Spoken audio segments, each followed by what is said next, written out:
Hello everyone, this is Shivangi और आज हम लोग डेटा कम्युनिकेशन एंड नेटवर्किंग में यूनिट 5 जो कि हम लोगों का नेटवर्किंग फंडामेंटल चैप्टर है, इसको हम लोग स्टडी कर रहे थे। तो प्रीवियस क्लास में हम लोगों ने इसके एक पॉइंट को हम लोगों ने स्टडी किया था जो कि हम लोगों का सर्किट स्विचिंग था। तो हम लोगों ने देखा कि व्हाट इज़ स्विचिंग टेक्निक, हम लोग स्विचिंग टेक्निक क्यों यूज़ करते हैं, उसके कितने टाइप्स होते हैं। तो उसी के साथ हम लोगों ने उसके ग्राफ को भी पढ़ा, ट्री को पढ़ा, कितने टाइप्स होते हैं। और उसी के साथ हम लोगों ने सर्किट स्विचिंग स्टार्ट किया। सर्किट स्विचिंग के डेफिनेशन को देखा, उसके टाइप्स को देखा, उसके एडवांटेजेस और डिसएडवांटेजेस को हम लोगों ने स्टडी किया। आई होप आप लोगों को वो पॉइंट समझ आया होगा। तो आज हम लोग उसका सेकेंड पॉइंट जो कि हम लोगों का क्या है, पैकेट स्विचिंग। तो हम लोग आज पैकेट स्विचिंग के बारे में स्टडी करेंगे, इसके टाइप्स को देखेंगे, दोनों टाइप्स में क्या डिफरेंसेस हैं उसको हम लोग स्टडी करेंगे। और मैं एक बात बोल दूँ, ये बहुत ही इम्पॉर्टेंट क्वेश्चन है, ये आपके एग्ज़ाम में 100% आ सकता है। ठीक है, चलिए। Packet switching. The packet switching is a switching technique in which the message is sent in one go but it is divided into smaller pieces and they are sent individually। क्या होता है, हम लोगों ने पढ़ा, जब हम लोग किसी भी मैसेज को या किसी भी टेक्स्ट को कहीं भी हम लोग सेंड करते हैं सेंडर से रिसीवर तक, तो हमारा जो मैसेज होता है वो डिफरेंट डिफरेंट सेगमेंट में डिवाइड हो जाता है। ठीक है, और उस सेगमेंट को हम लोग क्या बोलते हैं, पैकेट। जो कि हम लोगों ने इसको OSI लेयर में पढ़ा है कि मैसेज को हम लोग किस तरह पैकेट में डिवाइड करते हैं, तो वो हम लोगों ने देख लिया है। तो यहाँ पे पैकेट का मतलब स्मॉलर पीसेस ऑफ मैसेजेस। ठीक है, तो जब मैसेजेस को सेंडर से रिसीवर तक सेंड किया जाता है तो जो मेरा मैसेजेस है वो सिंपल सेगमेंट्स में डिवाइड हो जाता है और उस सेगमेंट को क्या बोलते हैं, हम लोग पैकेट बोलते हैं। तो इसके नाम से ही हम लोग का जायज़ है कि पैकेट स्विचिंग क्या होता है। जब हम लोग सिंपल जब मैसेजेस का डिवाइड कर देते हैं तो पैकेट में बढ़ जाता है वो। तो वो जब उस पैकेट का सेंडर से रिसीवर तक सेंडिंग करते हैं, हम लोग ट्रांसमिशन करते हैं, तो उसी पैकेट को स्मॉल स्मॉल टर्मिनल के थ्रू भेजते हैं और वो कहाँ पहुँच जाता है, रिसीवर तक पहुँच जाता है। तो अभी तक हम लोग सर्किट स्विचिंग में क्या देखे, सर्किट स्विचिंग में हम लोग जब भी ट्रांसमिशन करते हैं तो सेंडर से रिसीवर तक के बीच में एक लिंक जनरेट हो जाता है, एक पाथ जनरेट हो जाता है और उसी लिंक उसी पाथ के थ्रू, एक डेडिकेटेड पाथ के थ्रू हम लोग अपना मैसेज सेंड करते हैं। तो उस मैसेज में हम लोग क्वालिटी के बारे में नहीं सोचते हैं। जैसे ही लिंक जनरेट हो जाता है, हम लोग को जितना मन उतना हम लोग मैसेजेस भेज सकते हैं जब तक लिंक जनरेट है। अगर लिंक का कनेक्शन टूट गया है तो हम लोगों को लिंक रीजनरेट करना पड़ेगा। इसको हम लोगों ने किस में पढ़ा, सर्किट स्विचिंग में पढ़ा। मैसेज स्विचिंग में हम लोगों को कोई लिंक जनरेट नहीं करना पड़ता है। इसमें क्या होता है, सॉरी, पैकेट स्विचिंग में कोई लिंक जनरेट नहीं करना पड़ता है। इसमें मैसेजेस जो हैं वो स्मॉलर पीस में डिवाइड होते हैं जिसको पैकेट्स बोलते हैं। उसी पैकेट्स को हम लोग सेंडर से रिसीवर तक भेजते हैं, चाहे वो किसी भी पाथ से जाए। इसमें कोई भी ये नहीं है कि उनको एक इसी पाथ के थ्रू जाना है, एक डेडिकेटेड पाथ के थ्रू जाना है, ऐसी बात नहीं है। मैं एक डायग्राम बताती हूँ जिससे समझ आएगा। जैसे ये मेरा एक सेंडर है, ये रिसीवर है। ठीक है, यहाँ एक मैसेज है M। ठीक है, इसको हम लोगों ने सेंडर से रिसीवर तक भेजता है और यहाँ पे डिफरेंट डिफरेंट टर्मिनल्स लगे हैं जिसके थ्रू इसको जाना है। ओके, सेंडर्स को रिसीवर तक जाना है। तो ये मेरे ये रास्ता है, आपको जिसके थ्रू जाने का मन है आप वैसे जा सकते हो, कोई प्रॉब्लम नहीं है, ये आपकी मर्ज़ी है। आपको सेंटर से रिसीवर तक कैसे जाने हो, इसमें कोई भी लिंक का जनरेशन नहीं होता है। जिस तरह हम लोग सर्किट स्विचिंग में पढ़ा है, पहले हम लोग लिंक जनरेट करते हैं, लेकिन इसमें हम लोग ऐसा कुछ लिंक जनरेट नहीं करते।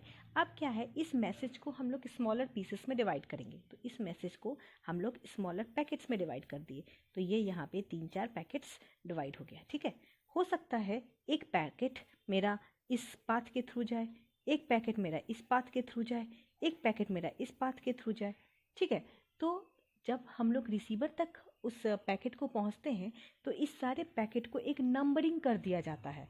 नंबरिंग करने से क्या होता है कि जब रिसीवर एंड पे पहुंचता है तो आप रिसीवर ये उसको अच्छे से जंबल कर सकता है कि हाँ, ये पैकेट एक नंबर का पैकेट है, इसको हम एक नंबर पे अरेंज करें, इसको 2 नंबर पे अरेंज करें। क्यों? क्योंकि रिसीवर के पास जाने पर पैकेट्स को फिर जोड़ के ओरिजिनल मैसेज गेन किया जाता है। तो इसलिए जब भी मैसेज को डिवाइड किया जाता है स्मॉलर पीसेस में, स्मॉलर पैकेट्स में, तो उस पैकेट पे उस पैकेट का नंबर दिया जाता है कि रिसीवर एंड तक वो जाए तो रिसीवर को समझ आए कि ये 1 नंबर पैकेट है, ये 2 नंबर पैकेट है, ये 3 नंबर पैकेट है। क्यों? क्योंकि जो आपका पैकेट जा रहा है वो ऑर्डर में नहीं जा रहा है। अगर एक पाथ के थ्रू वो जाता तो हो सकता है वो ऑर्डर में जाता, लेकिन ये क्या है, आपका डिफरेंट डिफरेंट पाथ फॉलो कर रहा है पैकेट्स। ये कोई डेडिकेटेड पाथ नहीं है आपका सर्किट स्विचिंग की तरह कि लिंक जनरेट हो गया, इसको इसी पाथ के थ्रू जाना है। नहीं, यहाँ पे क्या है, आप किसी भी पाथ के थ्रू पैकेट्स को रिसीवर तक भेज सकते हो। तो हो सकता है किसी पाथ पे कभी किसी तरह का ट्रैफिक हो, कंजेशन हो, जिस वजह से उस पैकेट को पहुंचने में देरी हो जाए। हो सकता है एक नंबर पैकेट यहाँ से जा रहा है और इसको इस पाथ पे कंजेशन मिल गया, तो ये पाथ एक नंबर के पहले 2 नंबर पाथ पैकेट पहुंच गया, 3 नंबर पैकेट पहुंच गया, एक नंबर पैकेट नहीं पहुंचा है due to congestion, due to traffic. तो एक नंबर पैकेट हो सकता है 3 2 1 पहुंचे, थोड़ी देर बाद पहुंचे, तो रिसीवर एंड पे जाने के बाद उसको अरेंज कर लिया जाए, उस हिसाब से पैकेट पे नंबर गिवन होता है। क्लियर? यही मेरा सर्किट स्विचिंग है, वो मेरा सर्किट स्विचिंग था, ये मेरा पैकेट स्विचिंग है। आई होप आप दोनों में डिफरेंस समझ पा रहे हो। सर्किट स्विचिंग में सबसे पहले मैसेज सेंड करने के लिए हम लोग पहले लिंक जनरेट करते हैं, फिर मैसेजेस का ट्रांसमिशन करना स्टार्ट करते हैं। लेकिन मैसेज पैकेट स्विचिंग में हम लोग क्या करते हैं, मैसेजेस को स्मॉलर पीसेस में डिवाइड करते हैं, जो कि वो क्या कहलाता है, smaller pieces of message is known as packets. उस पैकेट को हम लोग सेंडर से रिसीवर के थ्रू भेजते हैं, सेंडर से रिसीवर तक भेजते हैं। लेकिन वो जो पैकेट्स है वो जब ट्रैवल करता है तो वो डिफरेंट डिफरेंट पाथ में ट्रैवल करता है। ठीक है, तो एट द रिसीवर एंड वहाँ पे पहुँचने के बाद पैकेट को फिर से नंबरिंग के हिसाब से सजाया जाता है कि रिसीवर को ओरिजिनल मैसेज मिल सके। यही मेरा पैकेट स्विचिंग है। क्लियर? चल, आपको समझ आ गया? Divided into smaller pieces. This is a packet switching is a switching technique in which the messages is sent in one go, but it is divided into smaller pieces. ध्यान रखेंगे, messages are divided into smaller pieces and they are sent individually. उस smaller pieces को जब divide किया जाता है तो उसको individually receiver तक भेजा जाता है. Okay? The messages split into smaller pieces are known as packets, and packets are given a unique number to identify their order at the receiving end. ये मैंने बताया कि आप लोग इस चीज़ को ध्यान रखोगे, पैकेट किसको कहते हैं, जब मैसेजेस को स्मॉलर पीसेस में डिवाइड किया जाता है उसको पैकेट कहते हैं, और हर एक पैकेट का एक यूनिक नंबर होता है कि रिसीवर एंड तक पहुंचने पर रिसीवर उसको अच्छे से आइडेंटिफाई कर पाए कि कौन सा पैकेट कब पहुंचा, कौन सा पैकेट कितने नंबर का है. Clear? Every packet contain some information. सारे पैकेट जो होते हैं कुछ ना कुछ इन्फॉर्मेशन कॉन्टेन करके रखते हैं on in its header and such as source address, destination address and sequence number. आप लोग ये ध्यान रखोगे, जो मेरा पैकेट होता है, पैकेट वो क्या क्या कॉन्टेन करता है. पैकेट जो होता है उसके पास 3 चीज़ें होती हैं. कौन कौन? सॉरी, सोर्स एड्रेस, ध्यान देंगे आप लोग, source address, destination address and sequence number. ये 3 चीज़ सारे पैकेट, सारे इंडिविजुअल पैकेट ये 3 चीज़ें अपने पास स्टोर करके रखते हैं, जिससे आपको पैकेट को आइडेंटिफाई करने में इजी हो जाएगी कि ये जो पैकेट है कहाँ से जनरेट हुआ है, इस पैकेट को कहाँ पहुँचना है और कितने नंबर का पैकेट है. ये 3 इंफॉर्मेशन पैकेट के ऊपर डिफाइन करके रखा होता है. क्लियर? ओके. जैसे ही रिसीवर पर ये पैकेट पहुंचता है, all packets are reassembles at receiving end in correct order. Okay. If any packet is missing or corrupted then message will be sent to resend the message. अगर कोई packet नहीं पहुंचा, कोई करप्ट मैसेज हो गया, तो उसको क्या होता है, रिसेंड किया जाता है. Clear? If the correct order of packet is reach then acknowledgement message will be sent. क्या होता है, जैसे ही आपको सारे पैकेट्स रिसीवर तक पहुंच जाते हैं तो रिसीवर, सेंडर को अभी तक नहीं पता है क्या रिसीवर तक पहुंचा है या नहीं पहुंचा है. जैसे ही रिसीवर को सारा पैकेट मिल जाता है, रिसीवर सेंडर को जानने के लिए एक एक्नॉलेजमेंट सिग्नल भेजता है, जिससे सेंडर को संतुष्टि होती है, हाँ मेरी पैकेट्स सेंडर रिसीवर तक पहुंच गई है. तो एक्नॉलेजमेंट सिग्नल किसके थ्रू भेजा जाता है? रिसीवर के थ्रू सेंडर तक। इस चीज़ को आप लोग ध्यान देंगे, जब सारे पैकेट रिसीवर तक मिल जाता है तो रिसीवर सेंडर को एक एक्नॉलेजमेंट सिग्नल भेजता है, जिससे सेंडर पता लगा पाता है कि हाँ, उसका मैसेज सही जगह पे एक्यूरेटली पहुंच गया है। क्लियर? इससे आप लोगों को क्या क्या चीज़ पता चला? मैसेज का जो डिवाइड किया जाता है उसको क्या कहते हैं? पैकेट कहते हैं। हर एक पैकेट क्या क्या चीज़ रखते हैं अपने पास? पैकेट के पास 3 चीज़ें होती हैं। क्या क्या? एक तो होता है उनके पास सोर्स का एड्रेस, कि मतलब इस पैकेट की उत्पत्ति कहाँ से हुई है। डेस्टिनेशन एड्रेस, इस पैकेट को जाना कहाँ है। And unique number. Unique number means इस पैकेट का सीक्वेंस नंबर, उस पैकेट का खुद का नंबर कौन सा है। ठीक है? रिसीवर एंड के पास जाने पे उस सारे पैकेट्स को फिर से रीअरेंज किया जाता है और नंबर वाइज उसको सजाया जाता है, ताकि क्यों कि एक्यूरेट मैसेज उससे मिल पाए। जब सारे पैकेट्स उनको मिल जाते हैं तो रिसीवर के थ्रू सेंडर तक एक कौन सा सिग्नल भेजा जाता है? एक्नॉलेजमेंट सिग्नल भेजा जाता है, जिससे सेंडर को क्या पता चलता है? हाँ, मैंने जो चीज़ें भेजी हैं वो रिसीवर तक अच्छी तरह पहुंच गया है। Clear? This is whole about packet switching. Clear? आपको इमेज भी मैंने बताया और यहाँ पे एक और अच्छा डायग्राम गिवन है, आप लोग देखोगे। देखिए, पैकेट स्विचिंग में जो होता है, आप लोग ध्यान दोगे, ये एक पॉलिसी अपनाता है जिसको बोलते हैं store and then forward. Store and forward, आप लोग ध्यान दोगे, packet switching uses store and forward policy. जिसमें क्या होता है? स्टोर मीन्स जितने छोटे छोटे टर्मिनल्स होते हैं, ये सब क्या है? छोटे छोटे टर्मिनल्स हैं, ये सब इसको बोल सकते हैं हम लोग। इसमें क्या होता है, सपोज एक पैकेट यहाँ पहुँचा तो पैकेट सबसे पहले यहाँ स्टोर होगा, हर एक टर्मिनल पे स्टोर होगा, उसके बाद फॉरवर्ड किया जाएगा नेक्स्ट लिंक पे, फिर यहाँ स्टोर होगा, फिर फॉरवर्ड। तो मतलब हर एक छोटे छोटे टर्मिनल्स पे वो जो पैकेट होंगे वो सबसे पहले फर्स्ट स्टोर देन सेकंड क्या होगा? फॉरवर्ड। तो packet switching uses the policy store and forward. ठीक है? First it store the packet, then forward to the another link. Clear? फिर उसको अगर दूसरा टर्मिनल मिलेगा उसको स्टोर करेगा, फिर फॉरवर्ड करेगा। इस तरह स्टोर एंड फॉरवर्ड करते करते रिसीवर तक पहुंचेगा, रिसीवर उसको गेन कर लेगा। Clear? This is the policy of packet switching. I hope कि आप लोग को ये इमेज समझ आया होगा। ठीक है? क्लियर? अब पैकेट स्विचिंग के कितने टाइप्स होते हैं? 2 प्रोसेस होते हैं। First one is datagram packet switching, very important question. Datagram packet switching and second one is virtual circuit switching. 2 चीज़ है। ठीक है? Datagram packet switching and virtual circuit switching, दो जो टाइप्स होते हैं वो किसके होते हैं? पैकेट स्विचिंग के। अब हम लोग 1 बाय 1 दोनों को स्टडी करेंगे। हम लोग देखते हैं पहले डेटाग्राम पैकेट स्विचिंग क्या होता है। ठीक है? तो मैं सबसे पहले इमेज दे देती हूँ जिससे आप लोग को डेफिनेशन समझ में आ जाएगा। जिस तरह हम लोगों ने देखा कि ये सेंडर था, दिस इज ए सेंडर, ये रिसीवर था। ठीक है? यह बीच में छोटे छोटे लिंक्स हैं, टर्मिनल्स हैं, जिसके थ्रू हम लोग पैकेट्स को सेंड करते हैं। ठीक है? पैकेट्स को हम लोग सेंड करते हैं।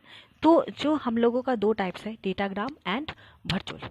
वर्चुअल में क्या होता है कि पहले से ही लिंक रिजर्व कर लिया जाता है। मतलब जो भी पैकेट्स होंगे, मैसेजेस के छोटे छोटे पार्ट्स पैकेट्स, वो एक ही लिंक फॉलो करेगा। मतलब आपको अगर इस लिंक के थ्रू मैसेज भेजना है तो आपको पहले ये लिंक रिजर्व करना पड़ेगा। ये किस में होता है? वर्चुअल में।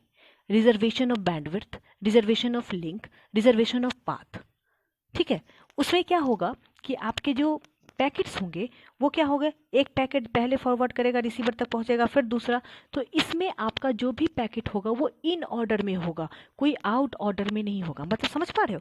मतलब ये सपोज करो ये जो मेरा मैसेज है M, इसको हम लोगों ने डिवाइड किया किसमें 1 2 3 4, ये 4 छोटे छोटे पैकेट्स में डिवाइड हो गए हैं। अब इसको हम लोग सेंडिंग कर रहे हैं उसी लिंक पे जो कि रिजर्व किया हुआ है। सपोज इस लिंक पे हम लोगों ने भेजा, तो इस लिंक पे सबसे पहले 1 जाएगा, उसी के जस्ट पीछे 2 जाएगा, फिर 3 जाएगा, फिर 4 जाएगा। तो जो रिसीवर के पास पैकेट पहुंचेगा वो इन ऑर्डर में पैकेट पहुंचेगा। मतलब 1 पहले आएगा, फिर 2 आएगा, फिर 3 आएगा, फिर 4 आएगा। ये किस में है? वर्चुअल में। वर्चुअल में क्यों? क्योंकि वर्चुअल में ये जो पाथ है वो क्या होता है? रिजर्व करके रखा जाता है। ध्यान रखोगे, वर्चुअल पाथ रिजर्व रहता है। और ये जो डेटा पैकेट स्विचिंग है, इसमें पाथ रिजर्वेशन, इसमें पाथ का कोई झमेला नहीं है, ये कॉस्टली नहीं होता है। मतलब आपके पास, आपको जहाँ से जाने का मन है जाइए, मुझे कोई मतलब नहीं है, बस मुझे सेंडर से रिसीवर तक पहुँचना चाहिए। ये होता है किसमें? डेटाग्राम पैकेट स्विचिंग में। तो जो डेटाग्राम पैकेट स्विचिंग होता है, उसमें जब भी पैकेट का ट्रांसमिशन होता है वो किसी भी लिंक के थ्रू जा सकते हैं, क्योंकि इसमें लिंक रिजर्व नहीं होता है। आप लोग ध्यान देंगे तो लिंक हो सकता है इस वे भी जाए, इस वे भी जाए, इस वे भी जाए। ठीक है, क्लियर? तो लिंक किधर से भी जाने की वजह से क्या होता है, आपका आपका जो रिसीवर एंड पे है, वो जो पैकेट पहुंचता है वो इन ऑर्डर में नहीं पहुंचता है, उसकी सीक्वेंस जो होते हैं ऑल्टर होते हैं, या तो 2 पहले पहुंचता है, या तो 1 पहले पहुंचता है, या तो 3 पहुंचता है, या 4 पहुंचता है। क्लियर? लेकिन क्या है, इसमें आपका कंजेशन जो होता है, ट्रैफिक जो होता है वो कम होता है। क्यों? क्योंकि जो डिफरेंट डिफरेंट पैकेट है वो डिफरेंट डिफरेंट रास्ते से जा रहे हैं, तो इसमें कंजेशन का चांसेस कम होता है। लेकिन जो मेरा वर्चुअल है उसमें कंजेशन का चांसेस बहुत हो जाता है। क्यों? क्योंकि एक ही लिंक पे क्या होता है, बहुत सारे पैकेट आ रहे हैं। ठीक है, हाँ ये अलग बात है, वर्चुअल में सब कुछ लिंक इन ऑर्डर में होता है, रिजर्व होते हैं, वो कॉस्टली भी होता है। लेकिन ये आपका जो कंजेशन है, जो ट्रैफिक है, वो वर्चुअल में ज़्यादा होता है, और ये डेटाग्राम में आपका कम होता है, क्योंकि इसमें लिंक रिजर्व नहीं किया होता है, इसमें बैंडविड्थ फ्री होते हैं। समझ पा रहे हैं? कोई रिजर्वेशन नहीं होती है। क्लियर? तो डेटाग्राम में क्या होता है, आपका लिंक रिजर्व नहीं होता, पैकेट आपकी किसी भी डायरेक्शन में किसी भी लिंक के थ्रू जा सकता है, उसमें कंजेशन कम होता है। बट रिसीवर एंड पे जो पैकेट पहुंचते हैं वो इन ऑर्डर में पैकेट नहीं पहुंचते हैं, रिसीवर को बाद में उसको सिक्वेंसली रीअरेंज करना पड़ता है। समझ पा रहे हैं? ये आपका डेटाग्राम है। और वर्चुअल में क्या है, एवरीथिंग इज रिजर्व। ट्रांसमिशन करने से पहले एक लिंक को रिजर्व किया जाता है, उसी लिंक के सेम लिंक जो डेडिकेटेड लिंक होते हैं, उसी लिंक पे सारे पैकेट्स को भेजे जाते हैं। बट रिसीवर एंड पे सब कुछ आपको आपको अरेंज के साथ मिलेगा, इन ऑर्डर में मिलेगा, आपको कोई अरेंजमेंट करने की ज़रूरत नहीं है। ठीक है, तो वर्चुअल क्या होता है, वो महंगा होता है। ये आपका दोनों में डिफरेंसेस था। मैं इसकी डेफिनेशन करती हूँ, आप इमेजेस देखो, आपको क्लियर हो जाएगा। ठीक है, it is a packet switching technique in which packet is known as datagram is considered as independent entity. Each packet contains the information about the destination and switch uses this information to forward the packet to the correct destination. ठीक है, the packets are reassembled at the receiver end in correct order. In datagram packet switching technique the path is not fixed. आप लोगों को मैंने बताया datagram में path fix नहीं होता है। Intermediate node take the routing decision to forward the packet. जो अगल बगल वाले नोड्स होते हैं वो डिसीजन लेते हैं कि आपको कौन सा वे यूज़ करना है, दिस वे या that way.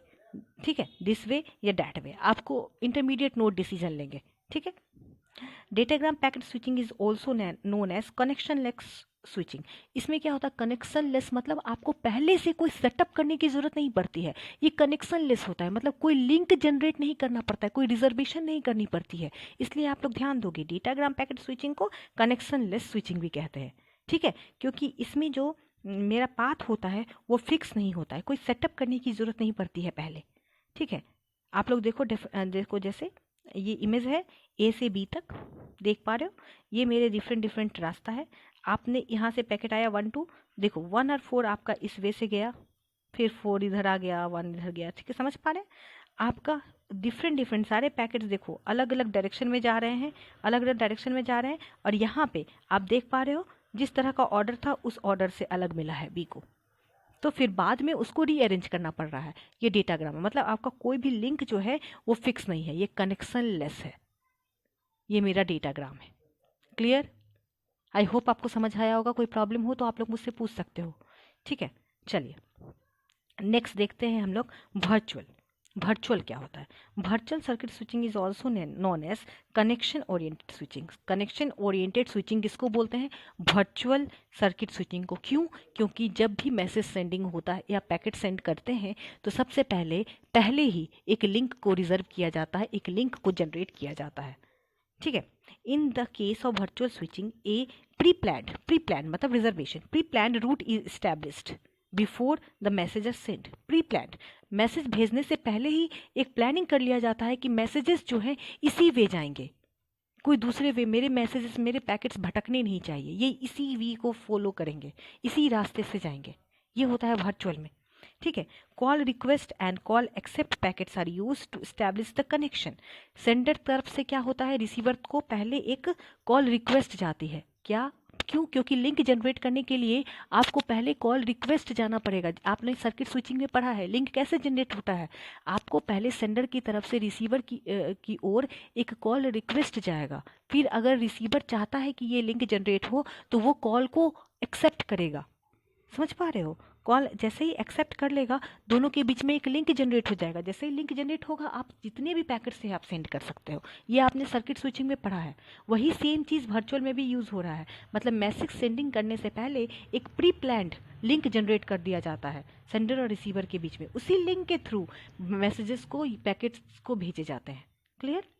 Establish connection between sender and in case the path is fixed, okay, or the duration of path of fixed for the duration of logical connection। इसमें क्या होते हैं, जो पाथ होते हैं वो फिक्स होते हैं। ठीक है, दोनों में डिफरेंसेस आई होप कि क्लियर हो गया होगा। आप लोग इमेज देखो वर्चुअल की, अच्छे से क्लियर हो जाएगा। चलो लेटस इसको हम लोग पहले इमेज देखते हैं, ठीक है, उसके बाद इसको डिस्कस करेंगे।